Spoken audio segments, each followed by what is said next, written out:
오늘 하나님의 말씀 역대하 20장 이하에 주시는 말씀 속에서 우리는 이 전쟁이 하나님께 속하였다라는 그러한 진리를 발견하게 됩니다. 역대하 20장 전쟁의 시작이 알려졌습니다. 그 전쟁은 바로 모압과 그리고 암몬 그리고 세일산 거주민들이 전쟁을 일으켜서 왔던 사실입니다.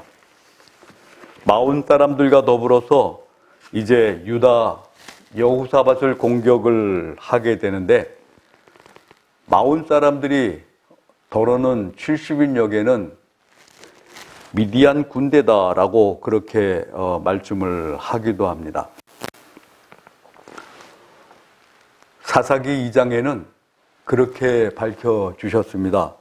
너희는 이 땅의 주민과 언약을 맺지 말며 그들의 제단들을 헐라하였거늘 너희가 내 목소리를 듣지 아니하였으니 어찌 그리하였느냐.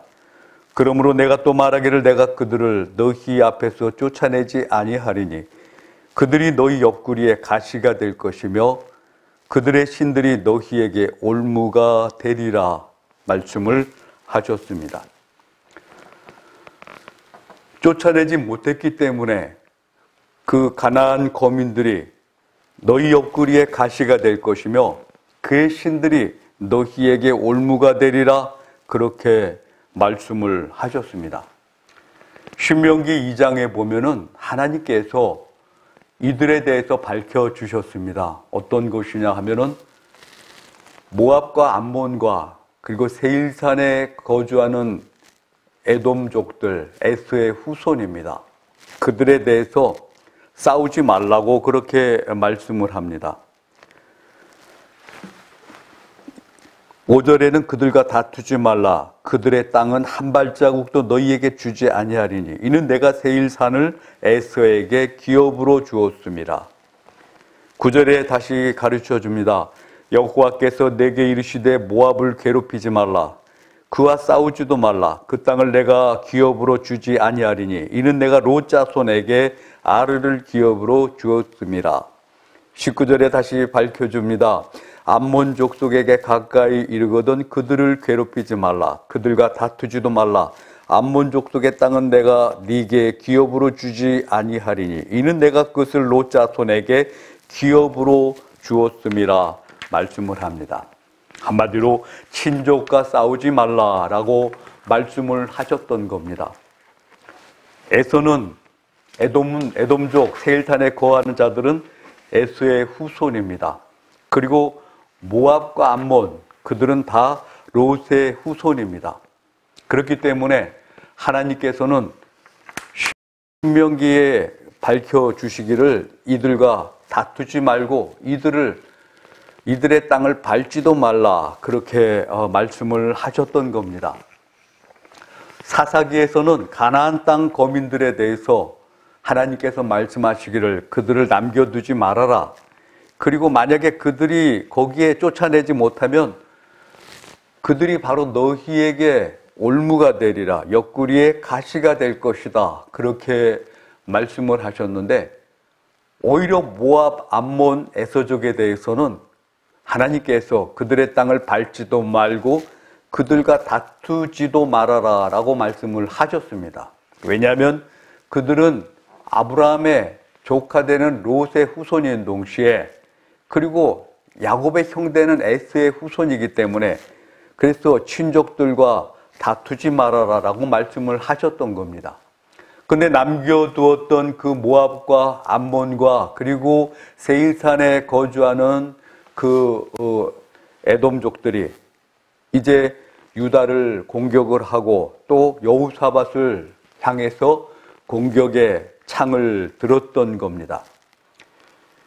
이 위기의 때에 여호사밧이 택한 방법을 찾아보았습니다. 그것은 바로 하나님께서 함께 하시는 이유를 깨닫게 만드는 그러한 방법입니다. 여호사밧이 기도하면서 그렇게 기도합니다. 10절 말씀에 보니까 옛적에 이스라엘이 애굽 땅에서 나올 때 암몬 자손과 모압 자손과 세일산 사람들을 침노하기를 주께서 용납하지 아니하심으로 이에 돌이켜 그들을 떠나고 멸하지 아니하였거늘 이제 그들이 우리에게 갚는 것을 보옵소서. 그들이 와서 주께서 우리에게 주신 주의 기업에서 우리를 쫓아내고자 하나이다 말씀을 합니다. 하나님께 드려진 기도의 내용이 바로 하나님의 말씀대로 모압과 암몬과 그리고 세일산 거민들을 거기에 놔두었더니 이들이 오히려 오늘날 우리를 공격을 하고 우리를 쫓아내려고 합니다. 그렇게 고백을 했던 겁니다. 그리고는 12절에 우리 하나님이여 저희를 징벌하지 아니하시나이까 우리를 치러 오는 이 큰 무리를 우리가 대적할 능력이 없고 어떻게 할 줄을 알지 못하옵고 오직 주만 바라보나이다 말씀을 하셨던 겁니다. 여러분, 이런 상황에서 오직 할 수 있는 일이 무엇입니까? 기도는 정지하는 그러한 절차가 됩니다. 내가 해왔던 방법과 수단이 정지가 되고 내 생각이 정지가 되고 그리고 내 모든 움직임이 정지가 되는 그것이 바로 기도의 시간입니다. 그리고 또한 그 기도의 시간을 통해서 하나님께 초점을 맺고 하나님의 뜻을 겸손하게 찾는 것, 그것이 기도하는 자들의 모습이 아니겠습니까? 여호사밧이 하나님 앞에 올라가서 기도를 합니다. 그러면서 말씀을 의지해서 기도합니다.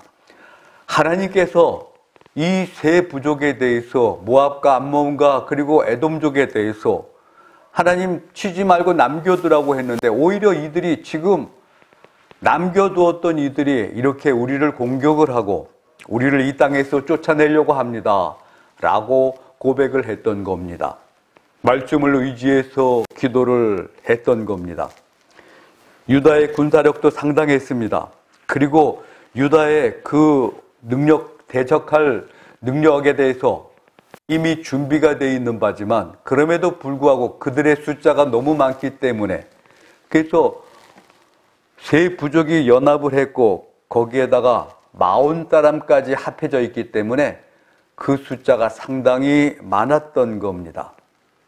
준비된 군사들임에도 불구하고 어마어마한 숫자의 여호사밧이 더 이상 용기를 잃었던 겁니다. 그리고는 아무것도 할 수 없는 그때 여호사밧이 택한 것이 무엇입니까? 바로 하나님 앞에 기도하는 그러한 일들입니다. 두 사람의 나무꾼이 나무를 패고 있었습니다. 한 사람은 쉬지 않고 계속 아침부터 저녁 나절까지 계속 도끼질을 해서 나무를 팼고 한 사람은 중간중간에 쉬면서 그렇게 나무를 팼습니다. 그럼에도 불구하고 저녁 시간이 돼서 보니까 쉬지 않고 일했던 사람의 나무단보다 쉬면서 일했던 사람의 그 나무꾼의 나무가 배나 더 많았습니다. 그래서 궁금하기도 하고 쉬지 않고 일했던 그 나무꾼이 질문을 합니다. 나는 정말 쉬지 않고 계속해서 나무를 했는데 자네는 중간중간에 쉬면서 나무를 했음에도 불구하고 나보다 갑절이나 많게 나무를 했네. 비결이 뭔가 하고 물어보니까 쉬면서 일했던 나무꾼이 그렇게 이야기를 합니다. 나는 내가 쉬는 시간에 도끼날을 갈았네 라고 그렇게 이야기를 합니다. 나무꾼이 쉬면서 그냥 쉬었던 것이 아니라 그 시간에 기구를 손질을 했고 도끼날을 더 날카롭게 갈았던 겁니다. 그래서 일을 하기 시작할 때 그 날카로운 도끼날을 가지고 더 열심히 일을 하니까 나무단을 얻는, 나무단을 패는 양이 더 많았던 겁니다. 여러분, 기도는 무엇을 이야기를 합니까? 기도는 바로 도끼날을 세우는 것과 같습니다. 도끼날 세우는 것처럼 신앙의 날을 세우는 겁니다. 신앙을 더 날카롭게 다듬는 것이 기도의 시간입니다. 하나님의 뜻을 알고 하나님의 뜻에 인생을 맞추고 하나님의 말씀에 주파수를 맞추고 인생의 주파수를 하나님께 집중하고 그렇게 사는 것이 바로 기도의 순간이 됩니다. 기도를 통해서 어떻게 보면 기도가 미련할 것 같고 기도하는 시간 동안 뭔가가 더 할 수 있을 텐데 하는 여분의 생각을 하기도 할 겁니다. 그러나 아무리 사업이 흔들려서 돈을 대출받으러 다닌다고 해도, 아무리 건강이 약해서 좋은 약을 구하러 다닌다고 해도, 대출보다도 또 좋은 약을 구하는 것보다도 또 좋은 사람을 만나는 것보다도 더 귀중한 것은 바로 하나님을 만나는 것이 더 소중합니다. 그 시간을 통해서 하나님을 만나고 그 시간을 통해서 하나님의 말씀을 듣고 그 시간을 통해서 하나님의 지시하심을 받기 때문에, 그래서 우리가 그 시간이 더욱더 중요하고 기도의 시간이 더 중요하다는 것을 알아야 됩니다. 여호사밧은 바로 그 방법을 택했던 겁니다. 지체 없이 가서 하나님 앞에 엎드렸고 그리고 말씀을 의지해서 기도를 했던 겁니다. 하나님의 말씀대로 이들을 남겨놓았었습니다. 우리 조상들이 이들을 남겨놓았는데 이제 수년이 지나서 이들이 오히려 우리에게 찌르는 가시가 되었습니다. 그렇게 기도를 하면서 하나님의 도우심을 간구했던 겁니다. 세 번째 말씀을 다시 찾아보았습니다. 인생의 밤이 된다고 해도 믿음으로 기도해야 된다라는 말씀입니다. 마침내 기도할 때 하나님의 영이 임했습니다. 여호와의 영이 회중 가운데 있는 레위 사람 야하시엘에게 임하셨으니 그는 아삽 자손 마따냐의 현손이요 여이엘의 증손이요 분하의 손자요 스가랴의 아들이더라. 야하시엘에게 임한 하나님의 말씀은 분명히 밝혀주셨습니다. 이 큰 무리로 말미암아 두려워하거나 놀라지 말라. 이 전쟁은 너희에게 속한 것이 아니요 하나님께 속한 것이니라 말씀을 하셨습니다. 여러분, 인생에 밤이 있다고 해서 그것으로 절망할 수가 없습니다. 오히려 믿음으로 서서 기도를 해야 됩니다. 시편 39편에는 주께서 나의 날을 한 뼘 길이만큼 되게 하심에 나의 일생이 주 앞에서 없는 것 같사오니 사람은 그가 든든히 서 있는 때에도 진실로 모두가 허사뿐입니다. 인생에 대해서 고백을 했고, 시편 134편에는 보라 밤에 여호와의 성전에 서 있는 여호와의 모든 종들아 여호와를 송축하라 말씀을 하셨습니다. 질병이 한복판에 있다고 해도 기도를 해야 됩니다. 사업이 실패하고 인생이 흔들리고 목적했던 것이 빗나간다고 해도 그래도 기도를 해야 됩니다. 인생이 무너지고 또 중요한 것을 잃어버렸다고 해도 그래도 기도를 해야 됩니다. 바로 하나님의 법도와 하나님의 율례를 내 인생에 채우게 될 때 그때 하나님의 역사하심을 누릴 수가 있기 때문입니다. 밤과 낮이 있습니다. 밤을 잘 보내야 좋은 낮을 얻을 수가 있습니다. 봄, 여름, 가을, 겨울, 겨울이 잘 준비돼야 그래야 소중한 한 해의 농사를 잘 감당을 할 수가 있습니다. 때로는 질병으로 겨울이 될 수도 있습니다. 때로는 실패로 겨울이 될 수도 있습니다. 때로는 아픔과 배반으로 겨울이 될 수도 있습니다. 때로는 빼앗김으로 겨울이 될 수도 있습니다. 그러나 겨울을 잘 넘겨야 됩니다. 겨울을 지혜롭게 넘겨야 됩니다. 겨울을 하나님의 말씀처럼 넘길 때 좋은 봄을 맞이할 수가 있습니다. 겨울이 돼서, 인생의 겨울이 돼서 만약에 그 시간에 하나님을 붙잡지 못하고 하나님을 찾지 못한다면 그 사람에게 봄은 결단코 오지 않을 겁니다. 인생의 봄은 오지 않는다는 말씀입니다. 인생의 어려움은 누구에게나 있습니다. 그래서 그 어려움을 통해서 우리가 깨달을 수 있는 것이 무엇입니까? 탕자의 배고픔은 마침내 아버지의 집으로 돌아가는 결단을 일으켰습니다. 그래서 그로 말미암아 인생이 변화가 되고 방향이 변화가 됐던 것을 우리는 압니다. 잠깐 아버지의 유산을 가지고 나갔을 때는 기쁘고 즐거웠지만 돈 다 떨어지고 나니까 어떻게 됩니까? 이제는 빈털터리가 되고 내 인생 역시도 아무것도 가진 것이 없다 싶으니 아버지의 집이 생각이 났던 겁니다. 인생의 밤은 누구에게나 있습니다. 그 밤을 어떻게 보내야 됩니까? 바로 말씀 속에 고백한 대로 보라 밤에 여호와의 성전에 있는 여호와의 모든 종들아 여호와를 송축하라 말씀을 하셨던 겁니다. 오혜령 씨의 내 생의 아름다운 날들이라는 책 가운데 있는 시를 한 편 기억을 했습니다. 당신 없는 인생은 빈 그물이오니 라는 제목의 시입니다. 당신 없는 생의 호수에 그물을 던지고 물고기가 잡히기를 바랐던 지난 나날들은 죽은 시간이었습니다. 오 주님, 이제 당신께서 그물을 채워 주소서. 그러면 저는 비로소 살 것입니다. 인생의 가장자리에 서 계신 부활의 주님, 당신 없이 한평생 수고해 보아야 우리 인생은 빈 그물이옵니다. 비록 저희 인생의 가장자리에 서 계신 당신을 지금 당장 알아차리지 못한다 하더라도 저희의 계획을 과감하게 포기하고 당신께 대한 신뢰 속에 새로 시작하려는 각오가 설 때 저희 행위에 방향과 성취가 부여됩니다. 당신은 가장자리에 계시지만 늘 저희에게 그물을 이렇게 혹은 저렇게 던지라고 분부하고 계시기 때문이옵니다. 날마다 호숫가에서 저희를 기다리시는 당신을 바라보게 하옵소서. 위암 말기까지 가서 그 암으로 인해서 온 몸에 암이 퍼질 대로 퍼졌지만 그러나 마침내 믿음으로 그 모든 것을 극복을 한 오혜령 작가의 작품입니다. 그 속에서 주님 없는 삶, 당신 없는 삶은 빈 그물입니다 라고 고백을 했고 그것을 깨달았을 때 주님께서 던지라는 대로 인생을 던지겠습니다. 인생의 그물을 던지겠습니다. 했을 때 하나님의 역사하심을 얻을 수가 있었던 겁니다.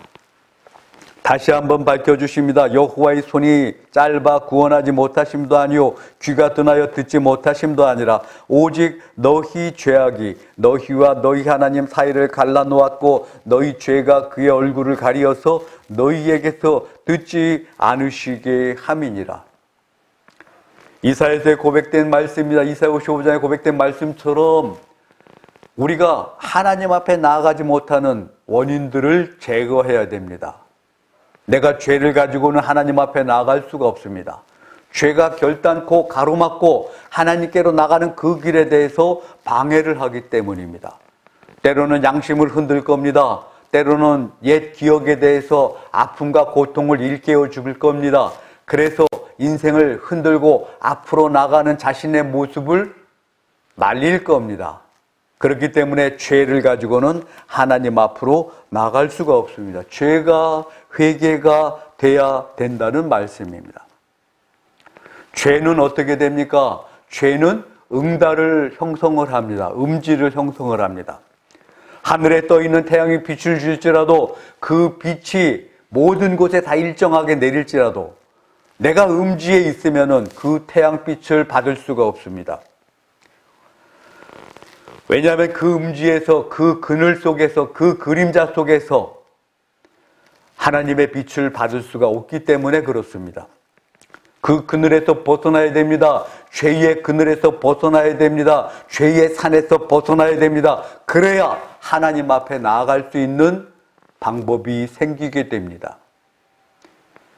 죄는 때로는 생각을 흔들어 버립니다. 죄는 때로는 양심을 흔들어 버리고 죄는 때로는 용기와 소망까지도 파괴시키기 때문에 죄를 가지고는 하나님 앞에 나아갈 수가 없다는 것을 우리가 기억을 해야 됩니다.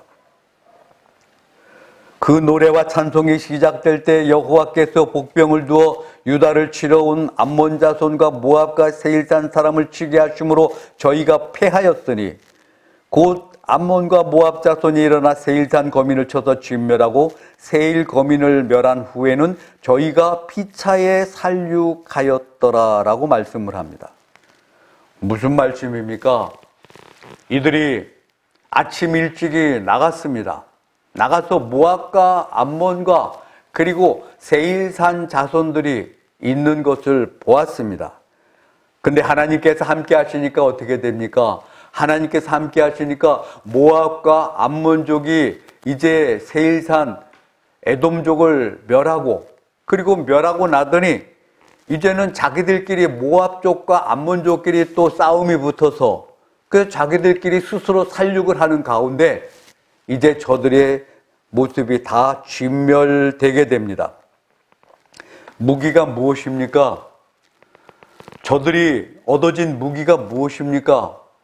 여호사밧의 무기가 무엇입니까? 그것은 바로 기도였던 겁니다. 그리고 찬송을 하면서 찬송하는 자들, 레위족들을 앞세우고 그리고 군대가 행진을 했을 때 하나님께서 저들의 그 찬송 소리를 들으시고 그리고는 저들을 승리의 길로 바꿔주셨던 겁니다. 돌이켜보십시오. 우리 인생 속에 훌륭한 무기가 있습니다. 여호사밧이 준비했던 그 무기처럼 찬송을 할 때 저들이 쓰러졌고 기도를 할 때 저들의 계획이 무너졌던 것처럼 우리에게도 하나님께서 주신 소중한 것이 있습니다. 바로 기도와 감사와 또 찬송입니다. 이 밤을 넘기는 방법입니다. 이 겨울을 넘기는 방법입니다. 인생의 밤이 지나가야 되는 방법입니다. 인생의 겨울이 지나가야 되는 방법입니다. 감사를 통해서, 찬송을 통해서, 기도를 통해서 마침내 이 모든 것들을 이길 수가 있습니다. 겨울은 춥습니다. 아프기가 그지없습니다. 질병은 고통스럽습니다. 그러나 이제 이 시간을 지나가게 되면, 인생의 밤을 지나가게 되면, 실패의 자리를 지나가게 되면, 하나님의 은혜 가운데 살게 되면 마침내 더 좋은 시간들이 있습니다.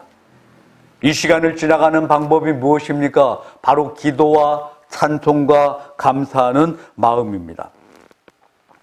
마태복음 5장에 보면 복이 있는 자들의 모습을 밝혀주셨습니다.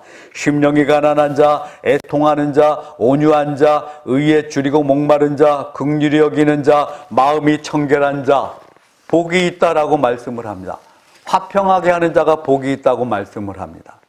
복이 있다는 말씀은 무엇입니까? 곧 하나님께서 함께 하신다는 그러한 의미입니다. 하나님께서 함께 하시면 어떤 일이 생기게 됩니까? 하나님의 뜻대로 하나님의 말씀을 채우게 되면은 하나님께서 함께 하시게 됩니다. 기도를 통해서 우리의 처지와 형편을 하나님께 맡기고 하나님을 의지하게 되면 하나님께서 함께 하셔요.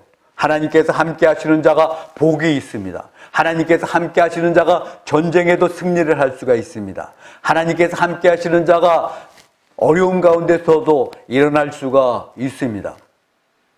사면초가로 꽉 막힌 인생이 될지라도 그 속에서 찬송을 찾고 찬송을 고백을 하면 하나님의 역사하심을 얻을 수가 있다는 것을 우리가 기억을 해야 됩니다. 여러분, 말씀이 포기가 되면 어떻습니까? 기도가 포기가 되면 어떻습니까? 결국 인생 전체가 포기가 된다는 것을 알아야 됩니다. 아담과 하와는 말씀을 포기했습니다. 말씀에 불순종했습니다. 결과가 어떻게 됩니까?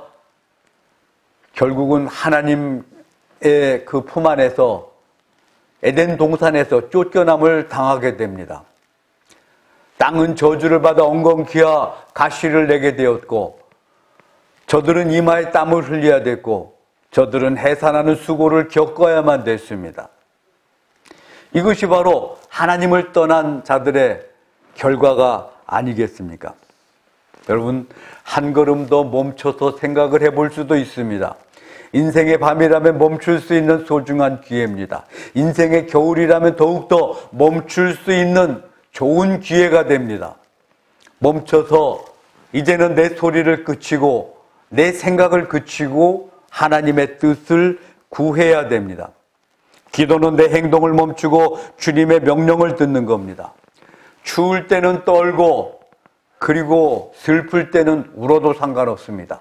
그러나 너무 길게 울지 않아야 됩니다. 몸이 추우면 떠는 것이 당연합니다. 몸이 추운데도 불구하고 떨지 않는다면은 그 사람은 분명히 더 이상 생명이 붙어있는 육신이 아니라 죽은 시체일 겁니다. 시체는 아무리 추워도 떨지 못합니다. 그러나 살아있는 사람은 추위가 오게 되면은 헐벗게 되면은 떨게 됩니다. 우리 인생 역시도 마찬가지입니다. 영혼 역시도 마찬가지입니다. 영혼이 살아있는 자들은 떨게 됩니다. 영혼이 살아있는 자들은 감당을 못해서 어쩔 줄 몰라 합니다. 그리고는 답을 찾습니다. 그 답이 무엇입니까? 하나님 앞에 나아가는 그것이 답이라는 말씀입니다. 엘리야를 다시 기억을 했습니다. 엘리야가 전쟁을 승리하고 나서 갈멜산에서 850명의 우상 숭배자들을 처단을 했습니다. 귀손 시내로 나아가서 처단을 했는데 엘리야의 그 승리했던 마음이 이세벨의 그 협박에 무너졌습니다. 그리고는 이제 피난을 가서 로뎀나무 아래 앉아서 차라리 죽기를 그렇게 간구하고 있습니다. 이르되 여호와여 넉넉하오니 지금 내 생명을 거두시옵소서. 나는 내 조상들보다 낫지 못하나이다. 이때 여호와께서 엘리야에게 놀라운 모습을 보여주시려고 산에 서라 말씀을 하십니다. 하나님께서 지나가셨습니다. 여호와 앞에 강한 바람이 산을 가르고 바위를 부수고, 그렇지만 그 바람 가운데에서도 여호와는 계시지 않았습니다. 지진이 일어났습니다. 온 천지가 흔들리는 그 지진이 일어났는데 그 지진 속에서도 하나님은 보이지 않았습니다. 그리고 산을 핥을 만한 커다란 불이 있었습니다. 불 가운데에도 하나님은 계시지 않았습니다. 그 후에 아주 세미한 소리가 들려서 엘리야가 귀를 기울였습니다. 귀를 기울이면서 그 소리를 듣다 보니까 아주 세미한 음성이 들려지면서 이제 하나님의 명령이 내려지게 됩니다. 여호와께서 그에게 이르시되 너는 네 길을 돌이켜 광야를 통하여 다메섹에 가서 이르거든 하사엘에게 기름을 부어 아람의 왕이 되게 하고 너는 또 nim시의 아들 예후에게 기름을 부어 이스라엘의 왕이 되게 하고 또 아벨 무훌라 사벳의 아들 엘리사에게 기름을 부어 너를 대신하여 선지자가 되게 하라. 엘리야의 상태가 어땠습니까? 차라리 죽어도 좋습니다. 내 생명을 취해가야 됩니다 하고 그렇게 하나님 앞에 몸부림칠 정도로 비참한 상태였지만, 그러나 하나님께서 함께 하시니까, 하나님의 음성을 들으니까 엘리야가 세미한 음성을 듣게 됩니다. 때론 우리가 고통스러울 때, 때론 우리가 질병 속에서, 때론 우리가 알 수 없는 어려움 속에 있을 때 우리는 눈을 들어서 하늘을 바라봐야 됩니다. 동서남북이 막혔을 때 우리는 하늘을 바라봐야 됩니다. 위를 바라봐야 됩니다. 거기에 하나님의 약속이 있습니다. 세상의 방법대로 이것저것 하다가 안 될 때 우리는 조용히 성경을 펼쳐 보아야 됩니다. 그 속에 하나님께서 모든 비결을 다 담아 두셨기 때문입니다. 달리는 자에게는 힘을 주시고, 어리석은 자에게는 지혜를 주시고, 부족한 자에게는 넘치고 누르고 흔들어 넘치도록 채워주시고, 미련한 자에게는 깨닫게 하시는 분이 하나님이십니다. 하나님은 우리에게 귀중한 보물창고를 주셨는데 그것이 바로 성경책입니다. 성경 66권입니다. 그것을 펼쳐들고, 그리고 그것을 보기 전에 겸손히 엎드려서 기도를 하고, 그리고 그 기도 속에서 깨달음이 있고 말씀을 펼쳐보면서 하나님의 깨달음을 얻고, 그 이후에 우리의 마음이 감사로 넘쳐지게 되면, 감사하는 마음이 가득하게 되면 마침내 하나님의 역사를 얻을 수가 있습니다. 여호사밧이 암몬과 모압과 그리고 에돔족이 쳐들어왔을 때 그때 얻어진 귀중한 무기가 무엇이었습니까? 그것은 바로 기도와 또 감사와 찬양이었던 겁니다. 찬송을 할 때, 찬양을 부르며 군대가 앞으로 전진할 때 이제 암몬과 모압과 세일족이 그들이 서로가 서로를 죽이고 마침내는 하나도 남지 않고 다 멸절을 당했던 겁니다. 여호사밧과 그의 백성이 가서 적군의 물건을 많이 탈취할 때 본즉 그 가운데 재물과 의복과 보물이 많이 있으므로 각기 탈취하는데 그 물건이 너무 많아 능히 가져갈 수 없을 만큼 많으므로 사흘 동안에 거두어 들였다. 한 사람도 피한 자가 없고 엎드러진 시체들 뿐이었다 말씀을 합니다. 이들의 무기가 무엇이었습니까? 찬송이었습니다. 이들의 무기가 무엇이었습니까? 기도였습니다. 이들의 무기가 무엇이었습니까? 야하시엘의 예언을 듣고 나서 여호사밧이 땅에 엎드려 얼굴을 땅에 대고 그리고는 감사를 표했습니다. 감사와 찬양과 기도는 성도의 훌륭한 무기가 됩니다. 쉬는 시간에 도끼날을 갈았던 나무꾼처럼 우리는 어려움과 고통의 때 잠시 발을 멈추고 신앙의 도끼날을 다시 한번 가다듬어야 됩니다. 믿음을 세워야 된다는 말씀입니다. 예수의 이름을 높여야 된다는 말씀입니다. 주님의 이름이 임하게 되면, 예수의 능력이 임하게 되면, 하나님의 말씀이 실천되면 그것이 곧 능력입니다. 세상을 아무리 자기의 방법으로 부지런히 달려도 그것이 사람의 방법이라면 결론은 어떻게 됩니까? 반드시 필패입니다. 그러나 아무리 느리고 어렵고 초라할지라도 주님의 말씀대로 산다면 저는 마침내 승리의 삶을 얻을 수 있게 됩니다. 마태복음 5장에 주시는 말씀은 결국 훌륭한 무기가 됩니다. 심령이 가난한 자, 애통한 자, 온유한 자, 의에 줄이고 목마른 자, 긍휼히 여기는 자, 마음이 청결한 자. 그는 이 세상을 이길 수 있는 그러한 조건을 갖춘 자입니다. 하나님께서 함께 하시고 하나님의 역사하심을 누릴 수 있기 때문에 그렇습니다. 절망을 했던 엘리야, 그리고 그가 세미한 음성을 듣고 마침내 하나님의 지시하심을 깨닫게 됩니다. 우리가 어려움 속에 있습니까? 다시 한번 주님의 세미한 음성을 들어야 됩니다. 생각을 통해서 말씀하시고, 성경을 통해서 말씀하시고, 삶을 통해서 말씀하시고, 시간을 통해서 말씀하시는 하나님의 은혜를 다시 찾아야 됩니다. 그리고는 새 힘을 얻고 새로 주시는 그 사명을 갖고 인생을 채우게 될 때, 하나님의 약속을 붙들고 우리들의 남아있는 인생을 채우게 될 때 하나님의 놀라운 일들이 생겨지게 됩니다. 가나의 혼인잔치에 위기가 왔습니다. 가나의 혼인잔치의 위기는 바로 포도주입니다. 그래서 포도주를 대접을 했던 저들의 포도주가 떨어지게 되니까 이때 예수님께서 이들의 부족을 채워주시게 됩니다. 그래서 하인들을 통해서 돌항아리 6에 물을 붓게 되는데 그 돌항아리 6은 허드렛 물, 발 닦을 물, 손 씻을 물을 담아두는 그러한 물통입니다. 근데 거기에 하인들이 물을 다 들어붓고 나서 그리고는 그것을 떠다가 그 잔치를 베푼 연회장에게 갖다 주니까 연회장이 그렇게 이야기를 합니다. 어디서 이렇게 좋은 것을 얻었느냐? 처음보다 낮은 것이 더 좋다는 말씀입니다. 대개 손님을 대접할 때 처음에는 좋은 것을 내고 나중에 나쁜 것을 내거늘 이 집은 오히려 낮은 것이 더 좋다라고 칭찬을 합니다. 어떻게 됩니까? 예수의 이름이 개입을 할 때, 예수의 이름을 가슴에 채울 때, 예수의 이름을 인생에 새겨넣을 때, 예수의 이름을 내 이름 앞에 앞세워 드릴 때 내 인생이 더 좋은 인생이 될 수가 있다는 말씀입니다. 절망한 엘리야, 실망한 엘리야, 그에게 하나님께서 말씀을 주셨습니다. 그리고 세미한 음성을 통해서, 아주 작은 음성을 통해서 엘리야가 그 음성을 듣게 됩니다. 그리고는 아람 왕을 세웠고 이스라엘 왕을 세웠고 그리고 후계자 엘리사를 택하게 된 것이 세미한 음성 속에서 주신 하나님의 놀라운 약속입니다. 아람의 왕을 세웠습니다. 그 큰 나라 아람의 왕조차도 하나님께서 세우시고 하나님께서 내리셨던 겁니다. 하나님 앞에는 큰 것이 없습니다.